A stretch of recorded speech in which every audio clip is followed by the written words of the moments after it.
Mexico City is the capital of Mexico and the largest city in the world. The population of Mexico City within the federal district is 22 million people. It is the 9th largest agglomeration on the planet. In terms of population density, Mexico City is the second most densely populated area in the world, surpassed only by Tokyo, Japan. Here, people consume more bottled drinking water than anywhere else in the world because there is no clean water or open bodies of water. And those that remain, unfortunately, continue to disappear underground. Mexico City used to look like this. Yes, almost like Venice, with canals that crisscross the entire city. There was supposed to be water here, but when the Spanish colonized the area, they drained everything, all the canals. All the water went underground into subterranean reservoirs due to geological changes in the karst soil. Essentially, Mexico City is built on a lake and it is gradually sinking. Some areas are subsiding at a rate of up to 10 centimeters per year. Because of this, the soil in Mexico is very unstable and earthquakes are felt much more strongly here. Most buildings are reinforced with special steel frameworks that prevent them from collapsing, and there is even an entire earthquake season that locals have gotten used to. Its peak falls on September 19th at 12:19 p.m., and this is considered a mystical date, and here's why. The 1980s are remembered in Mexico for the strongest earthquake in its history. Buildings collapsed and unfortunately many people lost their lives. September 19, 1985 was a day of mourning, and Mexico remembers these terrible events. But what's interesting is that every year, exactly at 12:19 p.m., a drill alarm is sounded so that the past is not forgotten. But one day, in the 2000s, people stopped paying attention to that sound. But it turned out it was not a joke. On September 19th, exactly at 12:19 p.m., earthquakes kept happening again and again, almost as if on schedule. It's the mystique of Mexico. There's no other way I can explain it. Last year, by the way, the earthquake's magnitude reached 7.8. And again, it was September 19th at the exact same time. This year, fortunately, everything turned out fine. Everyone went out on alert except for me.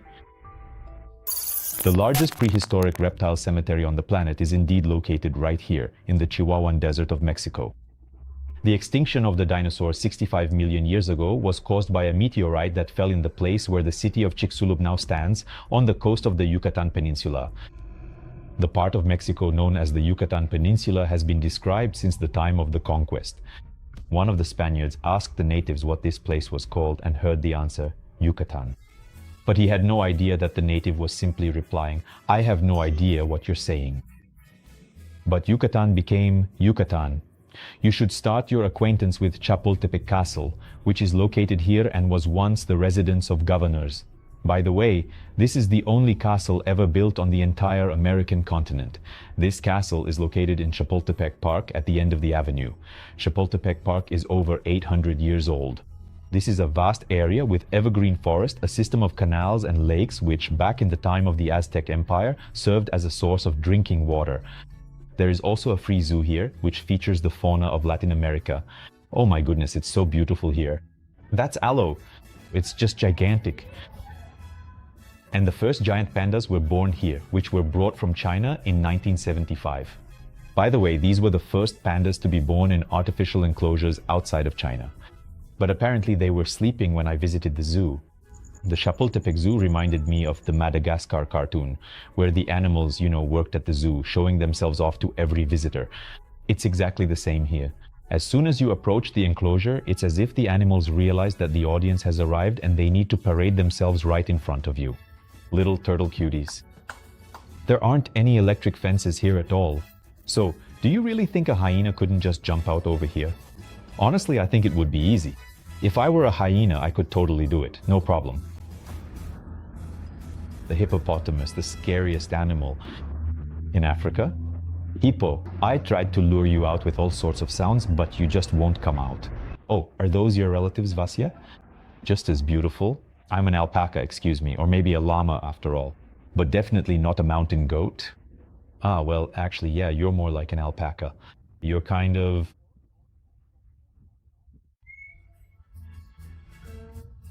Barsic. What a tail you have. Can you stand still so I can get a better look at you? Young guy. Yeah, a white tiger. Unbelievable. You just walk around here posing from morning till night, right? That's the job. And when people ask you to bring souvenirs, you just bring souvenirs. The climate and weather in Mexico City, Mexico City is surrounded on all sides by mountains and volcanoes. The city has a predominantly humid subtropical climate. The average temperature in January is 14 degrees Celsius, and in July it's 17 degrees Celsius. All you really need to know about daytime weather in Mexico City is that it ranges from 20 to 27 degrees, and give or take 3 degrees on either side. Most of the rain falls during the summer months. That's the price you pay for summer in Mexico. It rains every day. And not just rain, a real downpour comes crashing down. Right now it's still light, but in a minute it could turn into a massive downpour. The city has very poor environmental conditions and heavy air pollution. Heavy smog over Mexico City is a completely normal occurrence here. The architecture of Mexico City. It's a living chronicle of history that reflects the spirit of every era, from ancient times to the present day. Mexico City is unlike anything else, and yet it's like everything at the same time. Here you can find remnants of Aztec temples, such as the Templo Mayor, right next to which stand colonial cathedrals in Baroque and neoclassical styles, for example, the majestic Metropolitan Cathedral. Mexico City is also known for its buildings that follow trends in European architectural styles. For example, the Palace of Fine Arts, Palacio de Bellas Artes, which is one of the most significant cultural centers in Mexico City. Modern buildings, such as Torre Mayor and Torre Reforma, demonstrate Mexico City's aspiration toward the sky and technological progress. These skyscrapers are symbols of modern Mexico City. In one of them is the stylish apartment of Veronica Stepanova. I will teach you how to really look completely unnoticed. The architecture of Mexico City is truly a unique blend of different eras and cultures. Here you can find Moscow, St. Petersburg, Paris, Prague, and Spain. Here every building, every era contributes its own touch to the overall picture. All of this creates the unique look of what is probably one of the most breathtaking cities in the world that I have personally seen. Special attention here should be given to the balconies of Mexicans. Mexico, in my opinion, is basically the capital of balconies. Because the temperature in Mexico City stays between 20 and 27 degrees all year round, the balcony becomes an evening chill-out zone for Mexicans. And on every balcony you can see and find incredible plants which I usually only saw in pots on windowsills back in Russia. A very unusual and charming house. Look, some people have a big patio while everyone else just has small balconies.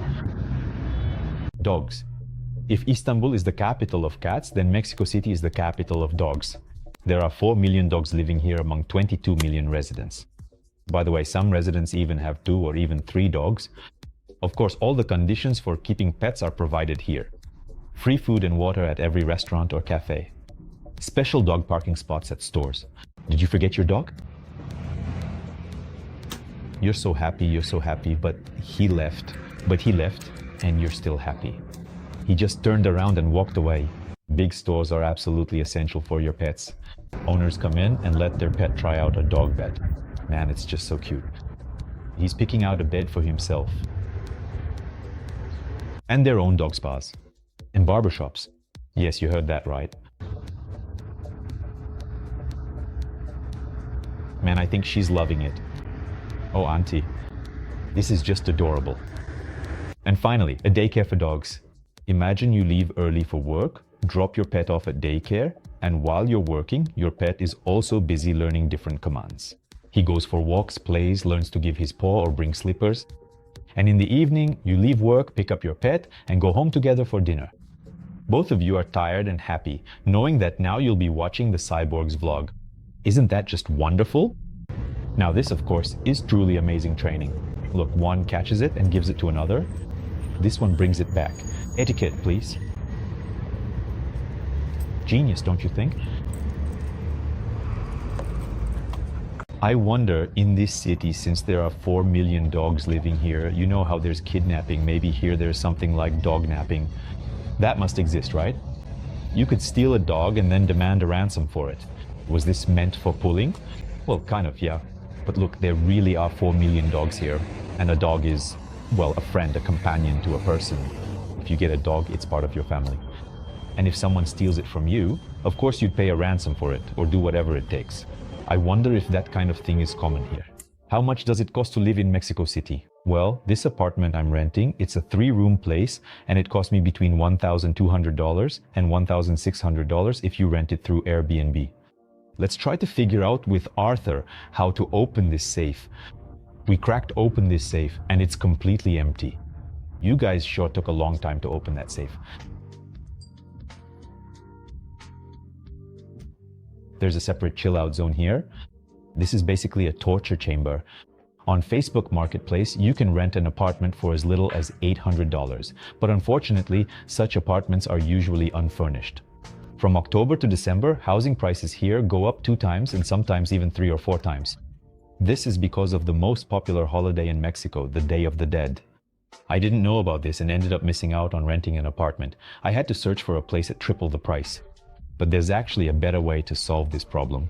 For example, you could move to a residential area about 10 to 12 kilometers outside of Mexico City. It's quite safe there and you can rent a place for a reasonable price. In 3 months of living here, I spent about $5,000. Yes, that's a large amount, and of course most of that money went to rent. I'll be living in this gorgeous apartment, and according to the website, it only cost me $2,000 for 45 days. That's insane. The view is just, wow, $1 million view. Honestly, I'm overwhelmed with emotions, guys. But damn, this is awesome. Are you really serious? Yes. Nope. What were you hoping to find? Treasure? A maniac standing behind some strange door. He won't come out tonight. This is the only door in the apartment we couldn't open. And it goes as deep as this whole closet. Yeah. This is a house with treasures. We can definitely find something here, 100%. Someone very unusual lived here. Doesn't it bother you that there's a safe here? And what's that room over there? I hope there's no maniac in there. That room is intense. Why is it covered with this plastic here? You can take it off and stick it back on, it's not a problem. But still, it's so interesting. Maybe the door opens from the other side. Seriously, someone could come out of there just like in a movie. With a chainsaw, remember? Yeah. I personally... That's exactly what I'm afraid of. Why are you scaring me? Are you scaring me on purpose? Hello? I have to live here for 45 days. Hello? Anyway, if I wake up and the torture shaft doesn't bother you? Old and quite ancient? Furniture. So basically they go through, that wasn't me. Was that you, Vasya? Nice special effect.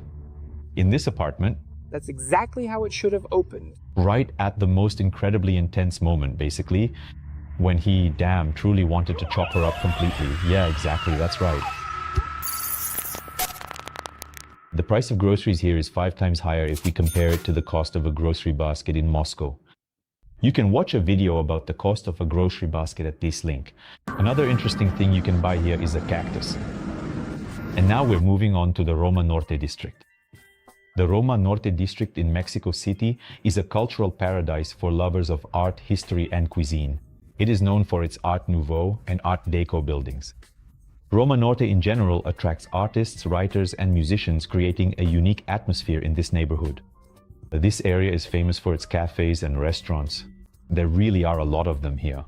And if you're very picky, then Roma Norte is exactly where you should go to try all sorts of Mexican dishes in the safest way possible. There are also galleries and a large number of museums here. Well, if you want an active nightlife, Roma Norte has plenty of bars and clubs. Mexican clubs. What are they like?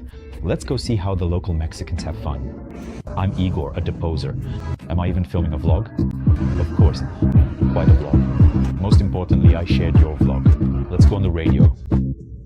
8, the significant number in many cultures. Good evening. How do you like the place, Globus? Not really, yeah. I didn't mention anyone here. What love. Probably like you too. Who's going to shoot first?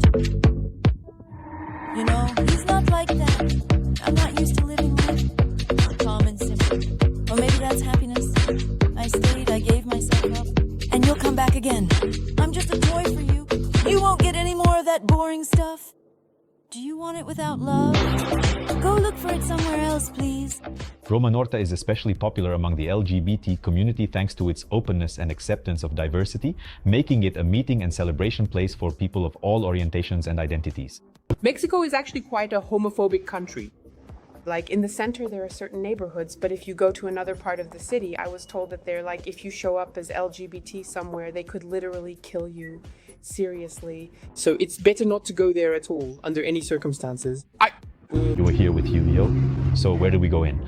We were just walking and walking, turned onto the main street and then turned. Well, as Russian speakers call it, this is the gay quarter, but officially it's called the growth zone.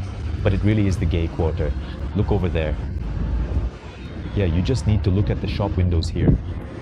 The neighborhood is known for its sex shops. Who precisely are these individuals we are discussing?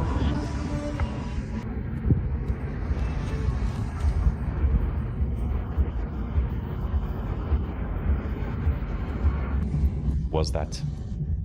That was a boy. We got along well with him in Indore and Vietnam. And we often hung out at the same club, danced like two fabulous sluts. Well, she was kind of my drag friend in Vietnam. Wow, very beautiful, yeah. Oh girl, what a scandalous shoot that was. Whew! There, I gave her some dust. What? What? Propaganda, take this out. This is propaganda, remove it. You don't have to say anything at all. What amazes me, friends, is that hop, it's all out in the open. Now I don't reveal anything anymore. Now, All the moms will come running talk. I think it's good Oh my god, friends, we have to love ourselves. from all sides. And they have genuine feelings. Sex is a perfectly normal and natural part of life. Well then, let's discuss this further. You'll check the statistics too. With the unusual one, the penis just turns into a rainbow road. It's just an eyesore of a street. Look here, it's just one continuous oh my goodness, what exactly is even drawn here? Where on earth is the police looking? Why aren't they actively arresting any of them? The entire damn street is in chaos. Man, these morals. Look, there are two guys over there holding hands. Where are the police looking? I just don't get it at all. Well, for sure, you're not supposed to do that. I mean, that's just, gross. No, the police don't care. And nobody cares. Look, even the kids don't care. You don't care either. You don't care either, right? Nobody cares.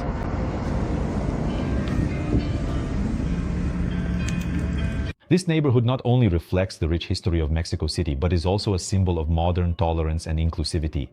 Every city has its own prestigious neighborhoods. In Moscow, it's the Golden Mile. In New York, it's Manhattan. In Mexico City, it's Polanco. By the way, a large Jewish community lives here, and as you know, they don't choose bad places. Polanco in Mexico City is like the Mexican Beverly Hills, with high rental prices starting at $1,000 a month for a room. In the 1950s, the neighborhood experienced a construction boom and became a prestigious place to live.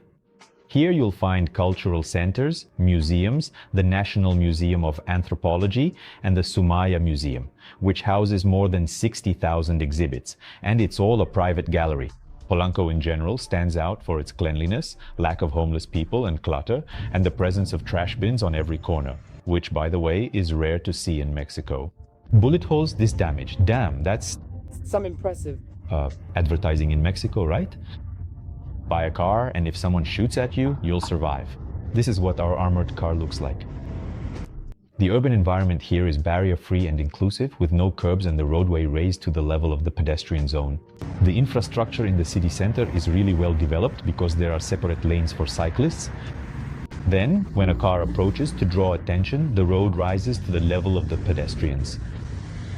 So pedestrians don't have to step over any curbs or steps, you just keep walking straight ahead. But cars have to drive up, and this serves as a kind of barrier, like a speed bump. There is no regular public transport in the area. It has been replaced by new, clean metro buses. And the metro? Well, obviously there is no metro in this area because it's a district for the wealthy.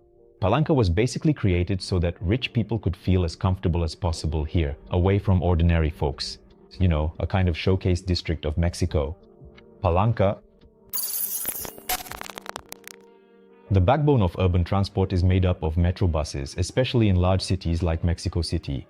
The Mexico City Metro is probably one of the busiest and most economical in the world. It offers a fast and affordable way to get around the city for just 5 pesos. But, as I already mentioned, this isn't your typical metro. Here, there are special separate platforms for women and children, as well as separate cars at the front of the train. It's customary here to take up 2 lanes on the steps leading to the escalator. Stations are marked with pictograms because there are many indigenous people here who can't read. The doors only open for a few seconds at each stop, so you might not have enough time to get in or out of the car, which means you have to rush in as quickly as possible, pushing past everyone. The Mexico City Metro overall isn't very attractive, it's just a way to get around the city. But the train arrives every 3 minutes and there's decent Wi-Fi here and it's free. But the most interesting feature of the Mexico City Metro is the trains. Here they run on rubber tires. Yes, just like the little cars in amusement parks. Because of this, the metro is quiet and you can comfortably have a conversation with your companions. The average height of a Mexican is 165 centimeters. And even with my height of 1.72 meters, I feel super tall here. Actually, this is the first time I've ever felt this way, standing in the metro, seeing the heads of all the Mexicans and starting to feel like some kind of giant Uncle Stiopa. Let's go ride the metro bus. Yeah, today we're taking the metro bus, 20 pesos. We're about to ride on this thing. We can skip this one, I think, right? It's empty, I told you, bitches. I told you so. All right, we're here. Kirill, it's gone. Okay. Come on, hurry up. Get in, get in, get in, get in. All right, you'll be the very first one to fly out of this window. I am The very first. from the second floor. If If we flip over from the second floor, Okay. second floor, That's really awesome. well, Vasha, of course, it's super uncomfortable here. He's just all twisted up in here with his height. In addition to the metro, there are also tram lines and cable cars. The cable bus, or as it's commonly called, the cable car, is an innovative public transport project in Mexico and is the country's first cable car system designed not only for tourism, but also for the daily commute of city residents. The construction cost of the first line amounted to 1.7 billion pesos, funded by a combination of private and public investments. The cable car is a fast, safe, and convenient mode of transport that uses solar energy to operate. The line is 9 kilometers long and includes 7 stations. This line is unique in that it has 377 cabins, each of which can accommodate up to 10 passengers and provides a fast and efficient connection between key points in the city. The average speed is 21 kilometers per hour and the journey takes about 33 minutes. How do you get there? Take the metro line of the brown color and ride it to the final station, Indios Verdes. From there, follow the passage and the signs to the cable bus station, Route C1. The fare is only 7 pesos, an impression that will last a lifetime. It's a very unusual feeling to look at the city from a bird's eye view and still feel completely safe. Well, unless you're afraid of heights, of course. There are also about 60,000 taxis operating here. By the way, that's a world record compared to other countries. Mexican food deserves a separate video just about Mexican street food. So make sure to subscribe to the channel so you don't miss new videos. And check out my Telegram channel if you want to walk hand in hand with me. Now let's talk about a cult that exists in Mexico. In Mexico, there's a real lime cult. It's absolutely everywhere. Here you'll find chips with lime, mayonnaise with lime, bread, chocolate, and even Oreo cookies with lime. Whatever you buy, there will be lime in it. What you definitely have to try in Mexico are tacos, burritos, and quesadillas. And of course, the local national soup, pozole.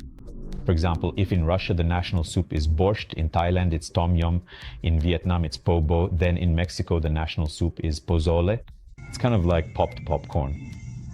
And it's actually quite thick. Vinegar is added to pozole. Some cabbage, some greens. You can also add sauces, of course, either green or red, but I think that's enough. It's already spicy as it is. I think it must be really tasty. It kind of reminds me of hot pot when you mix a bunch of things together yourself. By the way, in terms of spiciness, it's somewhere in the middle. It's really delicious. As well as fried and pickled cactus, you can also pay extra for grasshoppers and scorpions, and of course you should try Mexican desserts like flan and churros. I also highly recommend visiting the oldest pastry shop in Mexico City, Esperanza, to try all the sweets in one place. And by the way, they have the cheapest and tastiest coffee here, just 28 pesos. So,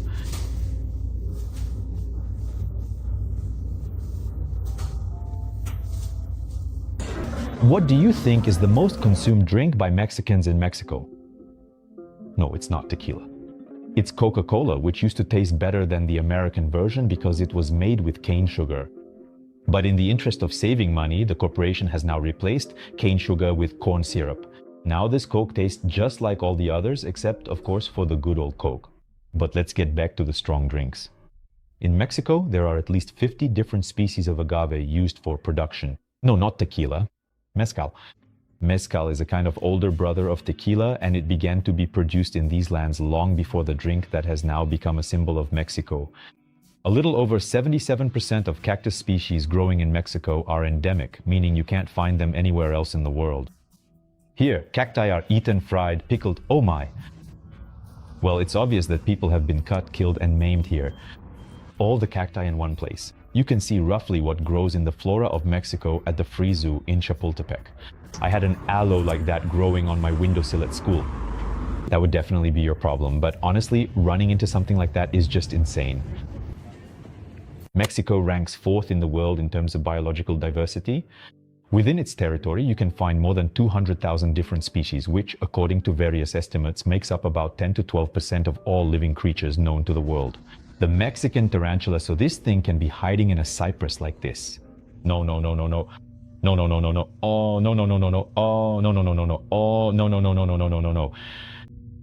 No, no. No, no, no, no, no, no, no. Teotihuacan, an ancient Mesoamerican city.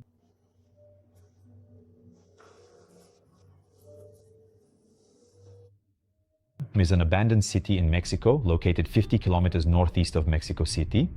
One of the oldest and largest mysterious cities in the Western Hemisphere.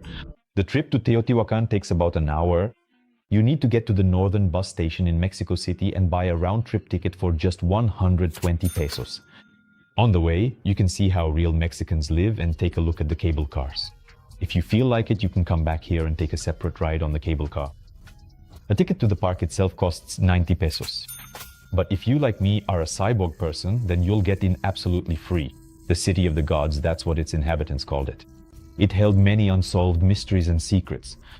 According to the legends of the indigenous elders, after the flood, the gods returned to Teotihuacan to recreate the world and set the moon and sun in motion again.